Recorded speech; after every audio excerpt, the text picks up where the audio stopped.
શું તમે જાણો છો ગુજરાતના 26 સાંસદોમાંથી 23 સાંસદ કરોડપતિ છે અને કેટલાક સાંસદોની સંપત્તિ માત્ર 10 વર્ષમાં કરોડો નહીં પણ 100 કરોડથી પણ વધુ વધી ગઈ છે.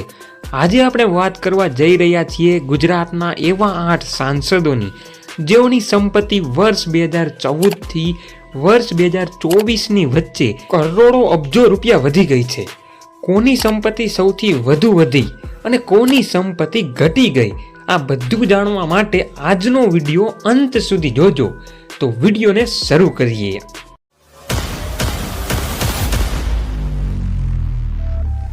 પહેલા નંબરે આવે છે પૂનમબેન માડમ.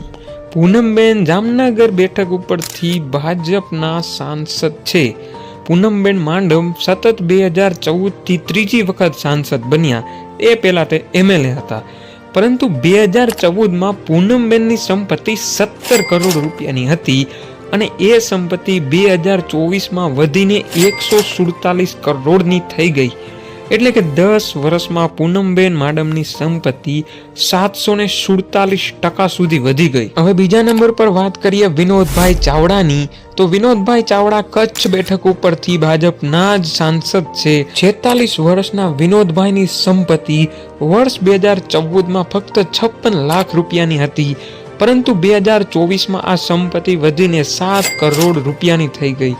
એટલે કે આ 10 વર્ષમાં વિનોદભાઈ ચાવડાની સંપત્તિમાં 1163% વધારો નોંધાયો છે. હવે ત્રીજા નંબર ઉપર વાત કરીએ પ્રભુ વસાવાની. તો પ્રભુ વસાવા બારડોલી બેઠક ઉપરથી ભાજપના સાંસદ છે અને પ્રભુ વસાવા 2014થી સતત ત્રીજી વખત સાંસદમાં ચૂંટાયા છે. સાંસદ બન્યા પહેલા તે ધારાસભ્ય પણ રહી ચૂક્યા છે. પ્રભુ વસાવાની સંપત્તિ વર્ષ 2014માં 1.5 કરોડ રૂપિયા હતી અને એ સંપત્તિ વધીને 2024માં 4 કરોડ 70 લાખ રૂપિયા થઈ ગઈ છે. એટલે કે 10 વર્ષમાં 195% વધારો નોંધાયો છે. ચોથા નંબર ઉપર આપણે વાત કરીએ જસવંતસિંહ ભાભોરની. તો જસવંતસિંહ ભાભોર એક આદિવાસી નેતા પણ છે અને દાહોદ બેઠક ઉપરથી ભાજપના સાંસદ છે. તેની સંપત્તિની જો વાત કરીએ તો વર્ષ 2014માં જસવંતસિંહની સંપત્તિ 1 કરોડ 90 લાખ રૂપિયા હતી, પરંતુ 2024માં તેની સંપત્તિ 4 કરોડ 80 લાખ રૂપિયા થઈ છે. એટલે કે 146% વધારો 10 વર્ષમાં નોંધાયો છે. હવે વાત કરીએ નંબર 5 ઉપર રાજેશ ચુડાસમાની. રાજેશભાઈ ચુડાસમા જુનાગઢ બેઠક ઉપરથી ભાજપના સાંસદ છે. તેની સંપત્તિની જો વાત કરવામાં આવે તો વર્ષ 2014માં તેની સંપત્તિ 74 લાખ રૂપિયા હતી, પરંતુ વર્ષ 2024માં 3 કરોડ 30 લાખ રૂપિયા છે. એટલે કે લગભગ 349% વધારો સંપત્તિમાં નોંધાયો છે. નંબર 6 ઉપર આવે છે દેવુસિંહ ચૌહાણ.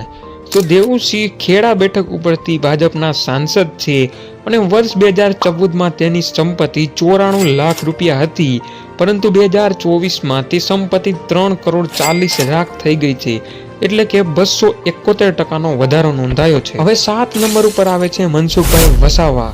તો મનસુખભાઈ વસાવા ભરૂચ બેઠક ઉપરથી ભાજપના સાંસદથી સાથે સાથે આદિવાસી નેતા પણ છે. વર્ષ 2014માં તેની સંપત્તિ 65 લાખ રૂપિયા હતી અને વર્ષ 2024માં તે 2.5 કરોડ રૂપિયા થઈ ગઈ છે. એટલે કે 288% વધારો નોંધાયો છે. હવે વાત કરીએ નંબર 8ની. તો નંબર 8 ઉપર આવે છે CR પાટીલ. હવે CR પાટીલ સાહેબને તો બધા ઓળખતા જ હશે, કારણ કે વર્ષ 2020 થી 2025 સુધી CR પાટીલ ગુજરાતના ભાજપ પ્રદેશ પ્રમુખ હતા. આમ તો CR પાટીલ સાહેબનો જન્મ ગુજરાતમાં થયો નથી, મહારાષ્ટ્રના જલગાંવ પાસે થયો છે, પરંતુ ગુજરાતમાં ચોથી વખત CR પાટીલ સાંસદ તરીકે ચૂંટાયા. હવે જો વાત કરીએ CR પાટીલની સંપત્તિની, તો CR પાટીલની સંપત્તિ વર્ષ 2014માં 74 કરોડ રૂપિયા હતી, પરંતુ 2024 આવતા ઊંધું થઈ ગયું. તેમની સંપત્તિ 74 કરોડમાંથી 2024માં 39 કરોડ થઈ ગઈ. એટલે કે CR પાટીલની સંપત્તિ 10 વર્ષમાં 47% ઘટી ગઈ. આવું તેમનું કેવું છે. બાકી તો આપણે બધા જાણીએ જ છીએ.